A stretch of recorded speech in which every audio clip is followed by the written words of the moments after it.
Test. Just a few hours ago, my friend Scott Horton walked out of Joe Rogan's studio for the first time. He had a 3.5-hour conversation, and it's about to drop in front of the largest audience in podcasting. And most of you watching this already know who Scott Horton is. If you've been in this fight for any length of time, you've heard him, you've read him, and you probably own his books. And he's been one of the most important voices in the American anti-war movement for more than 2 decades. But there's a lot of people who are about to hear him on Joe Rogan, and most of them have never heard Scott's name before in their lives. That is what today's about. That's why I dropped everything when I heard he was coming out of Rogan to get him on this microphone the moment that he was done in that studio, because what happened today is important, and I want you to understand why. Let me give you the short version of Scott Horton, because I'll keep it short because he's going to tell you the rest in his own words in just a minute. Scott is the editorial director of antiwar.com. He runs the Libertarian Institute. He hosts the Scott Horton Show, and he's done somewhere north of 5,000 interviews since 2003. 5,000. And most of them are long-form, deeply sourced, and every claim is footnoted in the original documents. He's also the host of a terrific, brand new podcast with the great Daryl Cooper called Provoked, and it's named after Scott Horton's book on the war in Ukraine. Now, he wrote a book called Fool's Errand, and I have my copy here. You can see it's tattered, it's well-worn, it's cited, it's highlighted. I use it all the time. It's about the war in Afghanistan. He also wrote Enough Already, which is about the full chain of the so-called terror wars. He wrote Hotter Than the Sun, which is about the nuclear question. And most recently, he wrote Provoked. It's about how Washington walked us into the new U.S. proxy war with Russia and the catastrophe in Ukraine. Now, I want to tell you something that I don't talk about very often. A decade after I got back from Afghanistan, I remarried, and my beautiful wife, Andrea, and I went to the Dominican Republic for our honeymoon. It was a beautiful trip. And before we left, somebody handed me this copy of Fool's Errand, because they knew that I'd been struggling with my own reconciliation about my service. It's the way that every combat veteran feels in this audience. They know exactly what I'm talking about when we talk about our brothers and sisters who are still in uniform, who are still being rotated through the endless undeclared wars with no strategy, no vision, no leadership. I threw the book in my bag and I didn't think much about it, but a few days into the trip, I was on a lounge chair on the beach. Andrea was laying right next to me, and I started reading it. And within the first few pages, I was yelling at the book out loud on a beach in the Dominican Republic on my honeymoon, because I was reading in print, footnoted, sourced, every thought that I'd been carrying around in my own head for years and never said out loud to anybody. The war was a waste. There was no plan. The people writing the policy didn't understand what we were doing. The whole thing was a fool's errand. And here was a guy that had never worn the uniform that was laying it out more clearly than anyone I'd ever served with. I got home from the honeymoon and I looked Scott up and I called him. And I told him, your book ruined my honeymoon. And we chuckled and talked about it. And here's the part I want you to know about Scott. He was very encouraging to me. He told me the anti-war movement needed combat veterans from the right of center on the political spectrum to stand up. He told me to use my voice, to use my status. He told me to build something. And that phone call is the reason why Bring Our Troops Home exists on the national stage. This organization had started in a library room in Boise, Idaho, just me and a couple other veterans, a folding table, in a room with a few local citizens who were interested in hearing what veterans had to say about our opposition to the war in Afghanistan. And it grew into a national anti-war movement made up of combat veterans of the global war on terror. We now have Defend the Guard legislation in state after state after state. And the podcast you're watching right now, all of it, it can all be traced back to a book on a beach and a phone call to the man who wrote it. That's what Scott Horton's work does. He doesn't just write books to yell at us through print. He doesn't just do interviews. He moves people. He moves people with the truth. And the people he moves go and build bigger things. And that's what 25 years of grinding looks like. 25 years of being right and being mostly ignored by the people who need to hear it the most, but never being ignored by those who were open to hear it. Last summer, Tucker Carlson sat Scott down for 3 hours and asked him to explain how we got into the war with Iran. And that conversation, it aged well and it traveled well. And that conversation reached people who had never heard words like clean break or Project for a New American Century before in their lives. Today, Scott did 3.5 hours with Joe Rogan. I want you to understand the scale of what that means, because the Joe Rogan Experience has been the #1 podcast on Spotify since 2020. Tens of millions of regular listeners, people who do not get their news from cable or from Fox News. They don't get it from the New York Times. They don't trust any of the institutions that have been lying to them for about these wars for 25 years. And Joe Rogan, to his credit, he has held the line on this war. He has not gone along with the war party, and he has not been won back by the people in Washington who keep trying to do so. Today, he gave Scott 3.5 hours to walk a brand new audience through the story that Scott has been telling since 2003. The podcast ecosystem has been carrying a lot of Scott's analysis to various audiences for years. Dave Smith references Scott on Part of the Problem podcast regularly, and Dave has been appearing on every major podcast that you can imagine. Sagar and Jetty and Crystal Ball have done their part on Breaking Points. Tucker did his part last summer with Scott. But today, the source, the GOAT, got to walk through the front door. And today, the world, Joe Rogan's audience, they got to hear it from the man who built the damn library. And I want you to understand the weight of this moment, what it means to me, because this is not one voice. This is a movement that is breaking containment in real time. A few weeks ago, I sat in a room in Lake Jackson, Texas with Andrea at the Ron Paul Institute Spring Conference. I know it sounds exciting. We listened to one of the speakers, Professor Robert Pape from the University of Chicago, one of the most respected scholars on the use of force in this country. And he explained what he calls the escalation trap. And the thesis is pretty straightforward. When a strong country, the U.S., uses air power against a state that it can't defeat strategically, Iran, when the bombs hit the targets but the political outcomes, they don't follow, that gap drives the attacker further up the escalation ladder, searching for a rung where victory finally appears. And folks, I'm sorry, in Iran, there is no such rung. Pape made the point on Democracy Now! Last month that Iran is stronger today than it was 40 days before that broadcast. It now controls roughly 20% of the world's oil, and Pape now calls it an emerging fourth center of power alongside the United States, Russia, and China. That speech is now hosted on antiwar.com, which is Scott Horton's site. Pape has been on Democracy Now! And Amanpour, and Scott Horton was on Tucker and Rogan, and Joe Kent was on Megyn Kelly and Breaking Points, and Dave Smith carrying it all forward to every audience that will listen. The dam is leaking. The people who built the dam, they know it. And now what you're about to see is Scott. And we got Scott on this microphone literally minutes after he left the Rogan studio. He hadn't even fully come down from the experience yet. So this is not a polished long form sit down. This is the man fresh out of the room telling you what he covered with Joe. The one sentence that he wants everybody in that audience to remember, the truth about Iran's nuclear program, what is actually wrong with the 11 bombs in 2 weeks story that we've been told, and why nobody in Washington wants to talk about Israel's undeclared nuclear arsenal. And finally, what Robert Kagan, of all people, is suddenly admitting now that the bluff has been called. There's a line in this interview that I'm going to be quoting for a long time. Scott, on the 60% enrichment hype, said, it's like a stack of bullet casings. There's no powder, there's no lead, but there's potential for an entire box of ammunition. That's it. And one minor programming note before we get into the episode. Scott and I are both going to be in Grand Rapids, Michigan next week for the Rage Against the War Machine rally. And if you can get there, get there. I'll have details in the show notes of how you can get a ticket or how you can live stream it if you can't be there in person. Now, here's my conversation with the great Scott Horton, straight out of the Joe Rogan Experience studio. In the councils of government, we must guard against the acquisition of unwarranted influence, whether sought or unsought, by the military-industrial complex.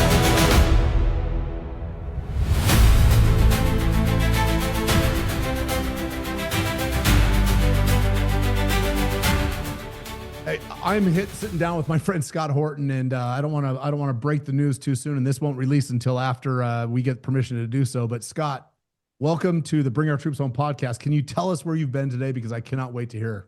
Yeah. Thank you very much, Dan. It's great to be with you. I am just an hour or two home here from doing my first episode of the Joe Rogan Experience, which I think went really well. And, I don't think I really probably said anything much better or cooler than I usually do or anything, but to a huge new audience. And I think that's the key, is that this is a whole new audience for you. You were on Tucker just a few months ago and got exposed to his giant audience, and the Joe Rogan audience. There's a lot of crossover, but there are new people there that have probably never heard your name before or heard the words that come out of your mouth. Unlike me, by the way, sitting here on my desk at all times, I've got the book that changed my life, Fool's Errand. I hope you had a chance to talk about your work and Provoked and Enough Already. And I hope you got to tell the story of what Scott Horton is all about, because it's maybe one of the most comprehensive life work collections that there is. Ah, geez. Well, I mean, thanks very much. Always with the over the top statements. But yes, I did. He at the end, he goes, "Okay, tell me about all your shows, all the everything." So I got to plug the shows, my interview show and Provoked with Daryl Cooper. I got to plug antiwar.com, the Libertarian Institute, and then my new Scott Horton Academy, which I should have said masterclass. It's sort of like my masterclass, but I just said it's my deep background on all of this stuff is at scotthortonacademy.com. And then I said, oh, hell, well, let me go ahead and show you my books. I brought them, and then I held up the books. Although I stupidly, man, in my backpack, I had the zipper somehow all the way to one side instead of in the middle.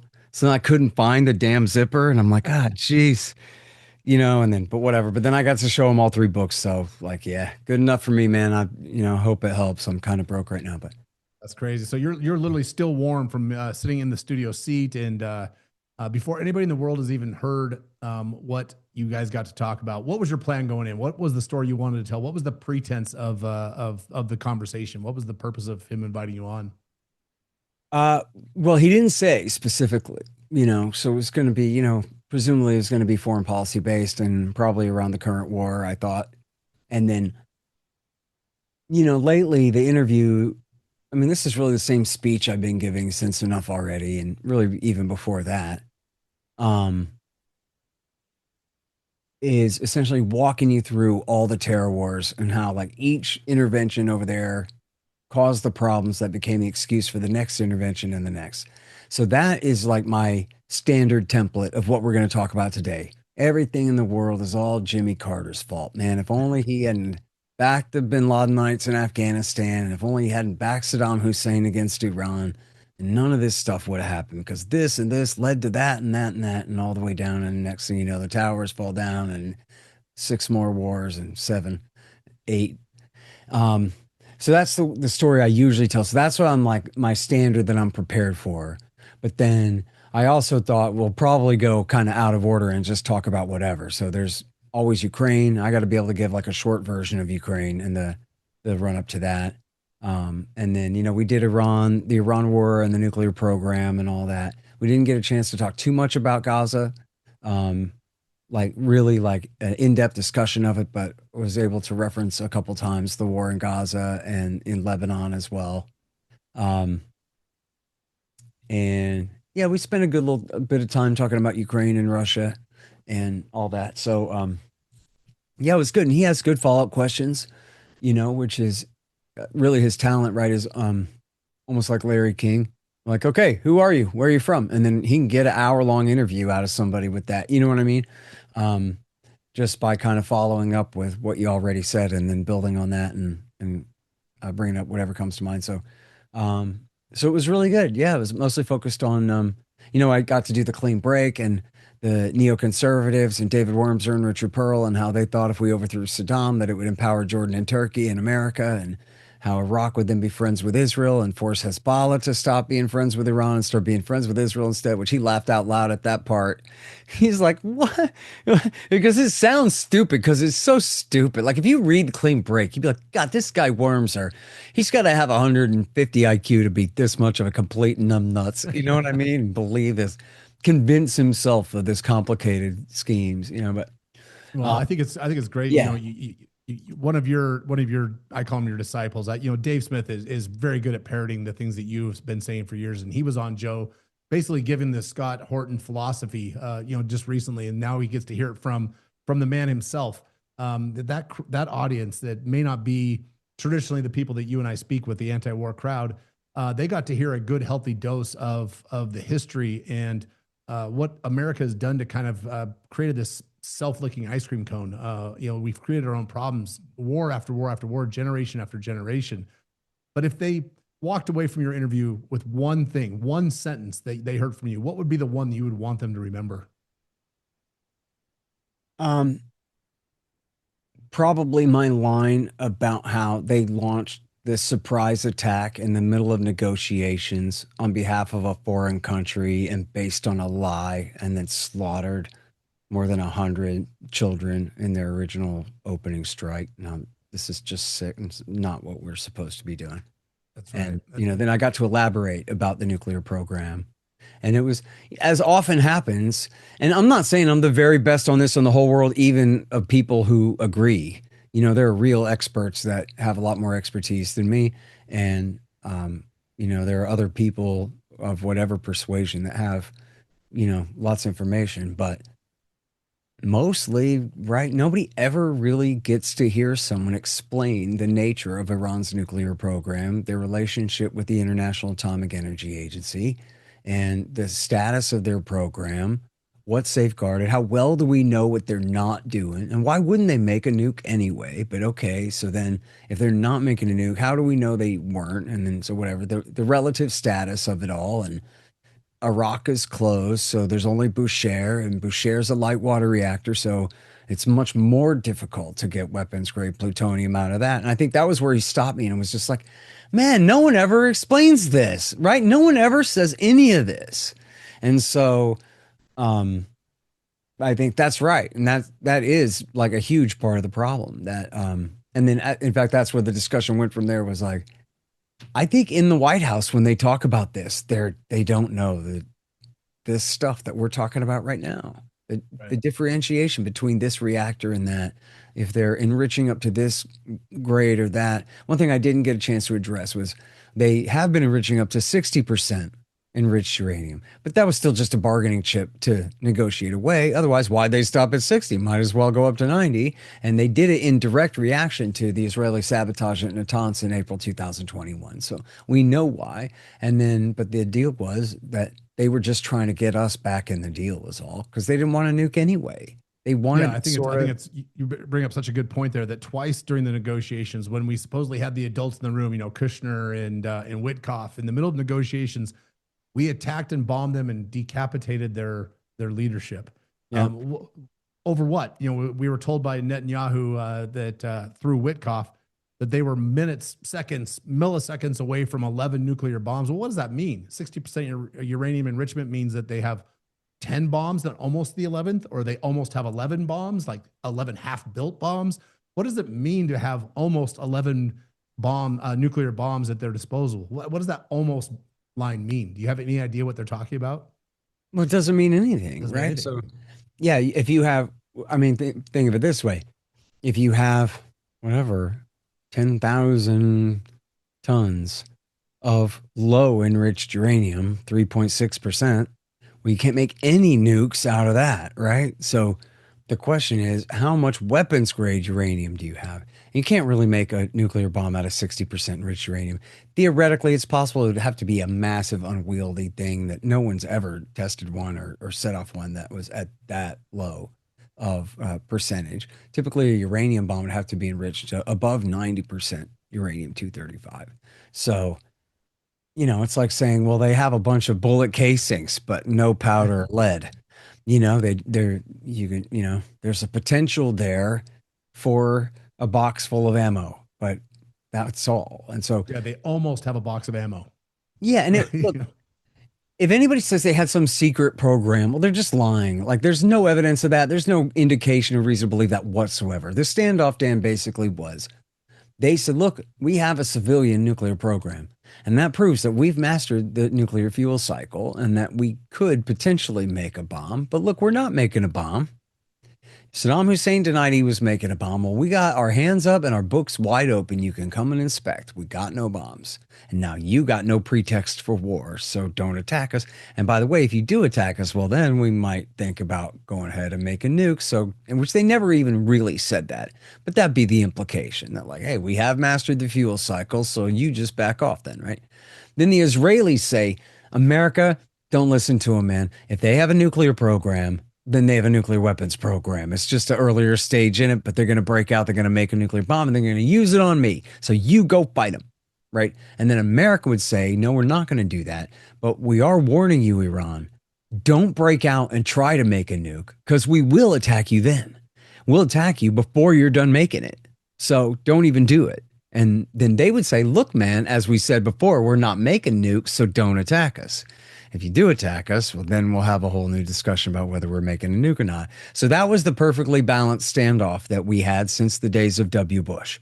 And then what happened was Trump let Netanyahu move his line and say, okay, for you to have enrichment at all is for you to have a nuclear weapons program, and that is intolerable. All this stuff about 11 nukes this or 2 weeks that is all just bluster. That just means nothing. They would have to essentially announce to the world, all that uranium we got, we're making bombs out of it now, because there's no way for them to really do it in secret, and especially before last June, when there were IAEA inspectors on site with cameras and sensors and regular visits and all of the stuff to make sure that they weren't diverting their nuclear material. So, I find it interesting that 2 of the 3 countries involved in this conflict, we've got Israel, we've got America, and we've got Iran. 2 of the 3 countries participate in nuclear inspections by the world nuclear authorities. One of them doesn't. And nobody seems to be bothered that the one country that doesn't allow inspections and doesn't claim to have any nuclear weapons is a heavily armed nuclear nation. Why does nobody care that Israel is the bad player in the nuclear fight? Yeah, it's funny. I think the on paper real reason that they can't admit they have nuclear weapons is because it's illegal for America to give them military aid if they're a nuclear weapon state that refuses to sign the NPT. Now, I think they probably break that in the case of Pakistan as well. But I think that's why they have their undeclared arsenal. And now they could just sign the NPT. Why not? As a nuclear weapons state. But they don't want to do that. And I don't know why. Just because they reserve the right to proliferate nuclear weapons more? I mean, they were the ones who armed South Africa back when South Africa had nukes before the end of apartheid. So I guess there's just, opportunity in that. They say that they don't want to be the first to introduce nuclear weapons to the Middle East, as though them declaring we are a nuclear weapon state makes a real difference to Egypt, Jordan, Saudi, Iran, or anyone else in the region as to whether they're going to get nukes or not. Everybody knows they got atom bombs. It was revealed by a whistleblower named Mordecai Vanunu back in the 1980s in the Sunday Times of London. And so talk about an open secret. It's not a secret at all. Colin Powell admitted it was true, and others over the years have admitted it. Sam Husseini, the journalist in Washington, D.C., makes it a point to put government officials on the spot and try to make them admit that Israel has nukes and they know it. But then, it is important because not just like, oh, Israel has nukes and they won't sign my treaty or whatever, but it obviously raises the point then. How come we don't ever discuss this whole crisis in the context of Israel already possesses a sound nuclear deterrent, including a second strike capability with submarines provided by the Germans. And so nobody's going to mess with Israel. You shoot rockets at it, conventional ones, but no one's going to nuke Israel because they would absolutely get nuked right back.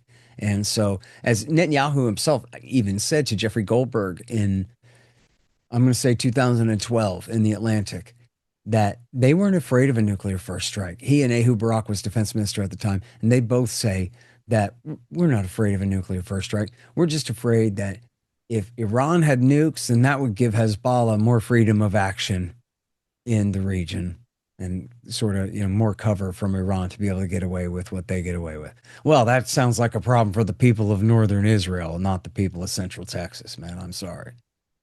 You brought up Wormser, and you even mentioned the George Bush era. I want to throw out another name that's been resurfaced lately. We see Robert Kagan, the other half of the Victoria Nuland dominatrix relationship. He came out recently in a position that nobody really expected him to take, except for those of us that follow Robert Kagan, saying that America has lost this war and it's an embarrassment. I was wondering what your thoughts on Robert Kagan raising his ugly head once again. I thought we were done with this man. I know. Well, so there was a podcast that he did with Bill Kristol 2 or 3 weeks ago saying the same thing. And Kristol's basically saying, yeah. And Kristol's attitude is he just hates Donald Trump. And, even a war for Iran, he won't go along if it's Trump doing it, which is something, right? I don't know. He could go out supporting the very worst and dumbest thing, and he's not. So for whatever that's worth, I don't give Kristol any credit at all. I think he's just completely insincere. Kagan, on the other hand, you know, like when they had free and fair elections after the revolution in Egypt and the Muslim Brotherhood won. And some of the neocons were saying, bomb Cairo, like we just can't tolerate, you know. And he was going, now, wait a minute, man. We just spent 20 years blowing up all these people in the name of spreading democracy to the Middle East. These people had held fair elections. The Conservative Party won by like 1% of the vote. So like, let's try it. Let's see if the other side can organize. And of course, no, the other side demanded a return to dictatorship. And so that was what they got. But at least there's like a little bit of intellectual honesty kind of there, where he's not like the worst wing nut like Frank Gaffney or something, who was. Yeah, he definitely isn't the worst one of that bunch, but Yeah. I felt like his comments were intended almost to poke a finger in the chest of Donald Trump to push him into something maybe even more escalated, maybe more, a little more pointed. I don't think so. I mean, he brings up in the article the potential of putting in ground troops in a way that's like totally dismissive. We're just not doing that. Nobody's saying that, dude. This is part of my argument against this war all these years, just from a practical standpoint, was you can bomb the Capitol. You can kill the Ayatollah, they'll appoint a new one. You could kill the ruling council, they'll appoint a new one.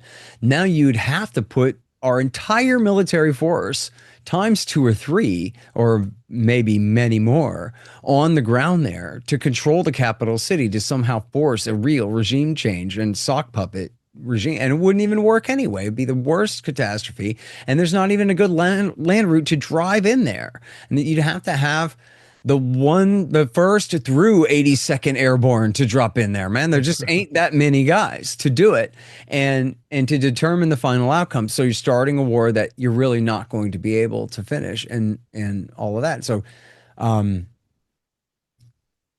then that turned out to just totally be right, that the amount of force that it would take is just absolutely cost prohibitive. I mean, we're talking D-Day in World War II, invasion of Europe level engagement in order to force our will on Tehran. And that just ain't going to happen. Otherwise, we could nuke them, but that ain't going to work either. I mean, that's, you know, you could call it peace, but it would backfire on America in 10,000 ways to go that far.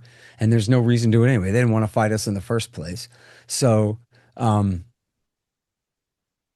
the thing of it is, right, is despite all of the harm that America did to them in the bombing campaign, what really matters is, you know, on the level of the strategic goals, not the tactics and the tactics and the operations, being able to carry out missile strikes and all that, but to determine, you know, the future, the course of events from the air, from the sea in this way. It just totally failed to do it. They are firing from, you know, far standoff ranges.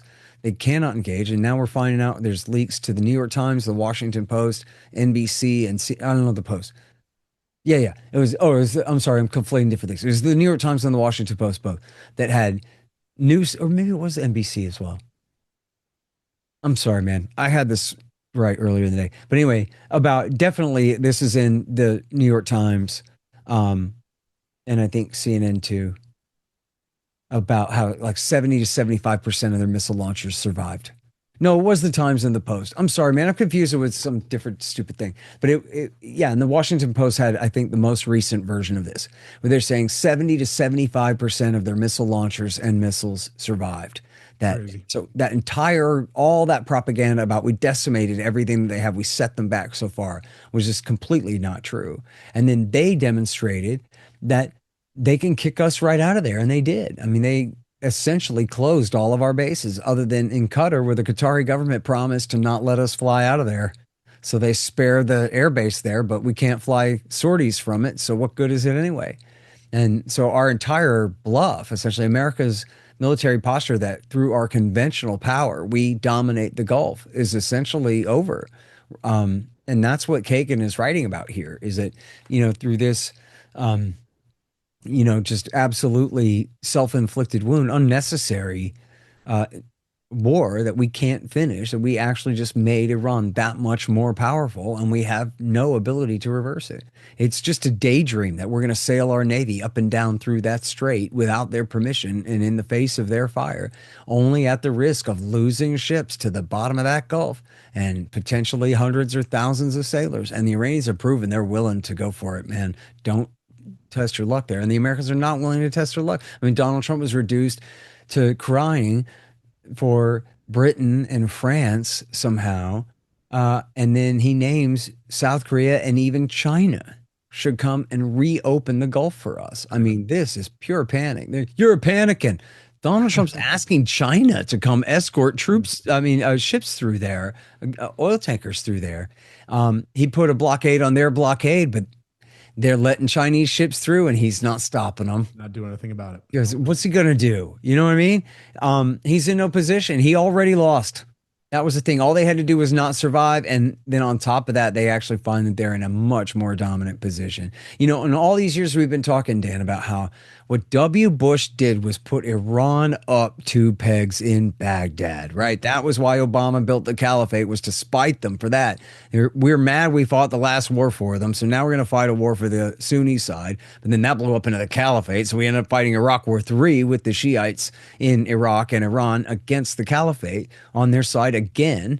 And then, dang it, all of these things are supposed to weaken Iran, and they just do nothing but empower Iran. Well, Donald Trump now adds to that great, heroic legacy of Bush and Obama by, kicking Iran up another couple of pegs in terms of their power and influence in the region and completely diminishing ours. And if you read that Kagan piece, he's just straight up confessing to it that, like, dude, our bluff is completely called here. Ah, jeez. And, before this, he said the game is up in Ukraine, too. I quote him in Provoked saying that, now that I think about it, this is Victoria Nuland's husband now. This is Bill Kristol's writing partner and co-founder of PNAC and co-author of Toward a Neo-Reaganite Foreign Policy. I mean, this is Mr. Benevolent Global Hegemony himself saying, come to think of it, throughout the whole Cold War, when the Soviet Union occupied and dominated Ukraine, it didn't matter to us at all. Who controls the northern coast of the Black Sea does not affect America's national interests. And the way he put it, which I disagree with, is he says, we consider those the good old days. Well, no, actually, Soviet communism was an absolute horror show. There was nothing good old days about it. But his point being, we didn't give a damn that the Soviets had a base in the Crimea.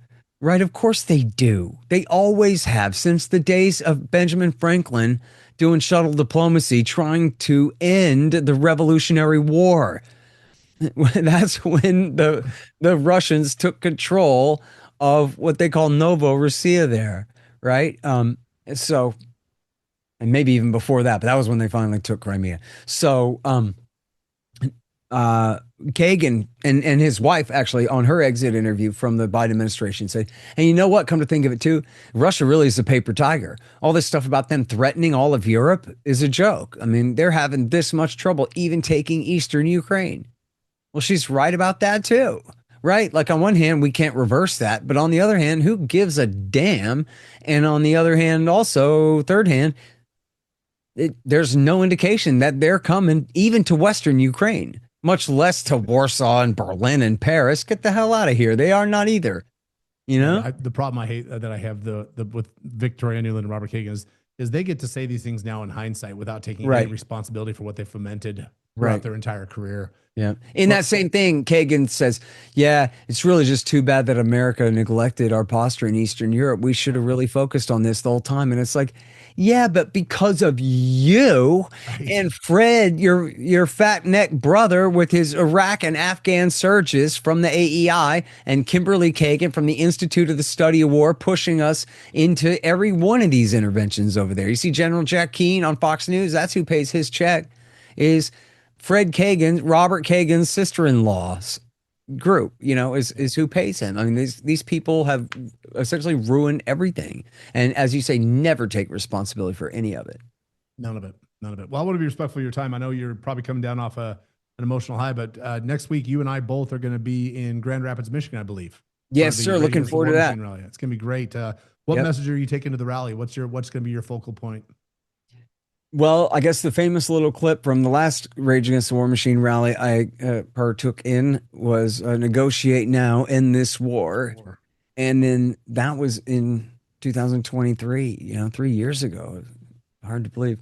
And so I'll try to focus on that in the case of Ukraine and in the case of Iran too, that look, man, as anyone ought to be able to tell you by now, and so many people, there are so many people who are rising to the challenge and are saying this, just, we should not be doing this stuff. We do not need to be doing this stuff. None of it is for the interests of the American people. It's all at our expense for just a few narrow interests, who have political pull, but at the expense of all the rest of us. And the American people know it, and we're sick of it, dude. We don't believe it anymore. And so, I think, the consensus is here. What we need is the emphasis and the people really understanding how crucial it is that we prioritize opposition to American empire so that we can then finally take a week off and get our shit together here at home. A week off sounds delightful. But tell everybody, you've got Libertarian Institute, you've got antiwar.com, you've got the Scott Horton Show, you've got Provoked. Where else can people find you, and where's the best place you would like them to go? There's my books. I should have had lights up here. Sorry, I got the wrong light. There's my books: Provoked, Fool's Errand, and Enough Already, The Great Ron Paul, and Hotter Than the Sun. And then these are all the books that I published, including, you can't even see it on there because the stack is getting so high. Our 20th book there at the top. That is The Trump Assassination Plots, What the Investigations Missed and Why It Matters, by the great investigative journalist Ken Silva from the Institute and Headline USA. So those are some of my many jobs, Dan. And for anyone who wants the real masterclass, deep background on all this stuff, it's scotthortonacademy.com. In the Scott Horton Academy, I got to type my compliments to you. It's wonderful. I'm grateful every day that Tom Woods pushed you to do it. Me too. When I need data, when I need information, I have 3 places I go, and that's the first one. So well done. I want to tip my hat to that, and all the success in the world, Scott. We've watched you for years, and it's fun to watch you come into your own and see the world start to listen to someone that knows the truth, that has been able to connect the pieces and put it together in such a succinct way. And I don't think anybody in the world would say that anything Scott does is succinct. But it's because it's definitely not compressed. You like to draw it out and point details and footnotes and source everything.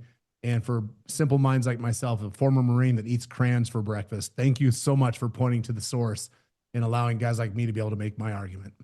Yeah, absolutely, man. And of course, mutual admiration thing here for you and Bring Our Troops Home and Defend the Guard and all the great work that you guys are doing out there. Fantastic. We'll raise one next week in Grand Rapids. You and me and Joe and Afro Man all in the same place. It's going to be wonderful. I can't wait, man. Thanks, Scott. Appreciate your time. Thank you, man. There you have it. That was the great Scott Horton, 25 years in and still grinding and still right. And now finally reaching the size of an audience that his work deserves.